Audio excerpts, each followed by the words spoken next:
Hi, Christian. Welcome. Thank you so much for making time for us today. Could you start by introducing yourself and telling us about the work you're doing in the field of gender equality and social inclusion? Yeah, sure. My name is Christy Dritzer, and my PhD was on social inclusion, and I run a feminist social enterprise called Inclutivate, which is a research incubator that aims to decolonize research by having more researchers from the Global South publish and to build their research careers. And Inclutivate delivers research and consulting services on gender and inclusion. Okay, and prior to working with Inclutivate, can you tell us a little bit the kind of work you've done also prior to that? Yeah, sure. Okay, so prior to that, lots of work around getting organisations to take diversity and inclusion seriously. I've done work training incubators in China and Pakistan, Ethiopia, on how to recruit more women into those incubators, how to train them, what they need when the training should be held. I've trained public-private partnerships across Africa, different civil servants. I studied affirmative action and the way the government of Nepal was dealing with it.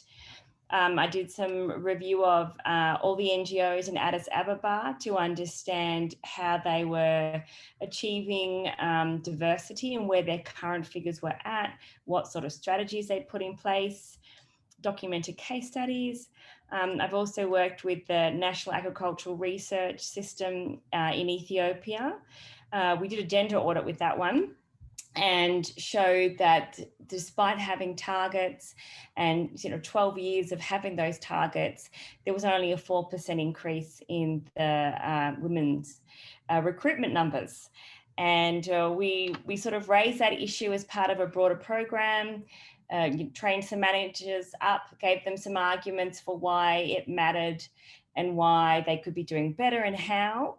And it just made me think of a completely different story that I want to share, which was another male leader of an agricultural research institute was on a panel, all male panel, and had pledged, he'd given a pledge in Australia for male champions never to be on a manel.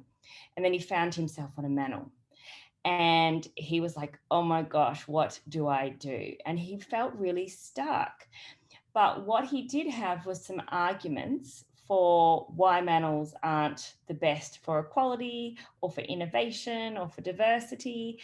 And he did something really brave. He shared some of those facts that he'd learnt during the training about why manels aren't great. And this was at an academic conference. And he wasn't sure whether it would be the end of his career or what would happen. But in the end, everybody loved him. He was swarmed by women when he got off the stage. And people really acknowledged how brave he was to do that. So anyway, my point is that training leaders and giving them the arguments can be incredibly effective. And with this Agricultural Research Institute, that was what we did. And we sort of showed what does an inclusive leader look like? What are some of the things you can look for? What can you call out? How can you speak up on these issues? Then they decided of their own volition that they could do better, and they would run women-only exams. At the time, I was skeptical. I was like, I'm not so sure that that's the best approach, but let's give it a go. The Ministry of Finance had done that and had been successful. We had suggested through the data we collected during the audit that perhaps there was some bias going on.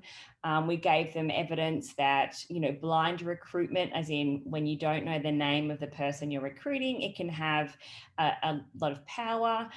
And of course, there's pushback. We're a research institution. We have to know the publications. We must know everybody's name who's applying. It's all about their name. But in the end, they agreed, okay, we'll try women-only exams to see how that goes. And from there, they had 100 women pass and be recruited, who we then had to train and get ready for the very male culture they were about to walk in on. And I suppose in my own organisation, Inclutivate, we're about 69% women, 73% African, 4% have a disability. And again, I want to make the point that most of our staff have a PhD or a master's. And I'm saying that because I hear a lot from HR recruiters that they just can't find women with enough experience or who aren't qualified, etc. So I'm just flagging up front that not only have I worked with many organisations that have become more inclusive and diverse, that I also do that with my own organisation quite successfully. Excellent. Thank you so much. Could you maybe tell us a little bit about what in your view, are the greatest obstacles to gender equality and social inclusion in the hiring processes? You've mentioned some, but what is the biggest obstacle? Because people will tell you there are no women, or women are not qualified enough, or all these things, or we can't do blind recruitment. So what would be really a couple of specific points of advice that you would share with us to overcome such obstacles if we face them in our recruitment processes? Look, there's a few. But let me start with the Einstein quote, who said the definition of insanity is doing the same thing and expecting a different response. It has to be clearly communicated to HR that it has to change the way recruitment is done. It can't stay the same and expect a different response. So some of those examples are when recruiting panels are told to recruit for passion and potential rather than just experience, when the recruitment can be around certain key attributes that are required for the job. This NGO I worked with decided they needed people who could do PowerPoint presentations to report to donors on progress. It just so happened that they had a lot of men who were not very good at communicating, and from this one additional task being put in their recruitment process, they got an awful lot more younger women making it through that first round. There's a need to sort of innovate and think at every step of the recruitment process, how could it be done differently, and challenge your assumptions. How do I know this is the best way to recruit women? So I'm just thinking of some of the more concrete examples. So I guess we've had success with some firms like advertising differently. They haven't actually realised that where they advertise tend to be in male networks, or that if they give their staff the adverts and say, help us distribute, and their staff are mainly men, then they're going to have mainly male networks that come in. There's a whole lot of, like when I did this work with UNICEF in Nepal too, they had this wonderfully good intentioned strategy for HR, which was done for one part of workforce satisfaction, I suppose, which was to say, we will recruit from our internal staff because they were going through a shrinkage before we advertise externally. So we'll try and help you find another job. But the majority of their workforce was men of a certain caste. So it didn't do anything for diversity. So they had one diversity policy and another policy that was sort of working against it. So you need to review your policies and make sure they're aligned. Targets have to be set, because with targets come commitment, comes reporting, comes people checking on what's being done and how. Sometimes assigning a diversity officer is needed.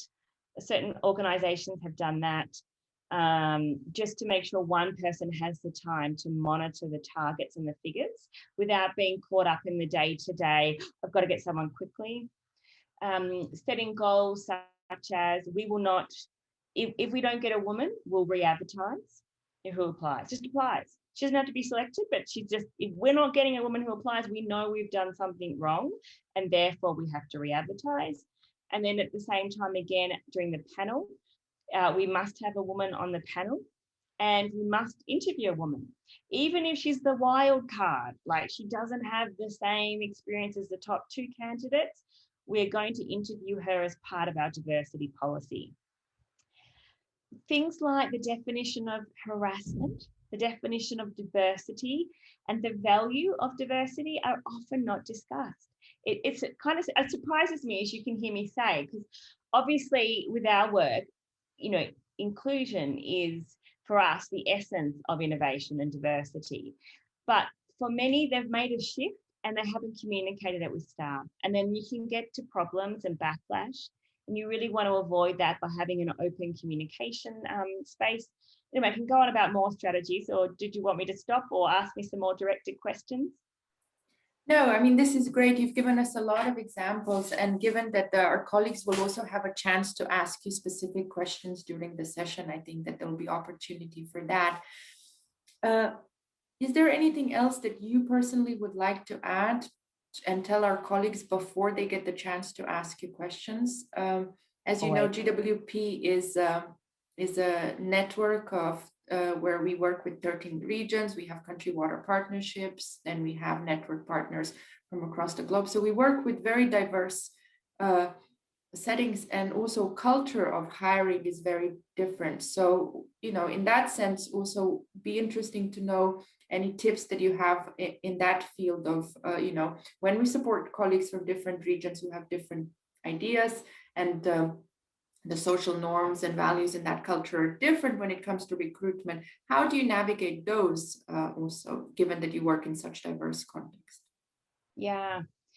There's so many bits of advice here that I'd like to say. One of them would be around understanding personality, culture, and performance, and gender, and how they're separate. They can be intertwined, they layer up, they can create a package, and that can clash sometimes with their manager's package, for example.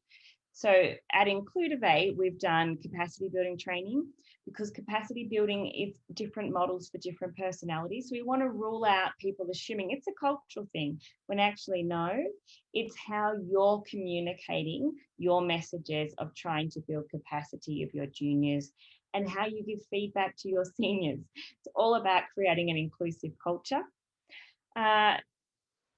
Some of the other things too is tolerance. Obviously, you have to have that. But I think what goes behind tolerance is that we have to challenge ourselves. We have to understand our own privilege and our own biases. There's no shame in admitting that we all have these in different degrees. I was reading an article on LinkedIn. A person who was disabled in a wheelchair was talking about her privilege. Okay, it's all about the layers and the intersectionality of different categories.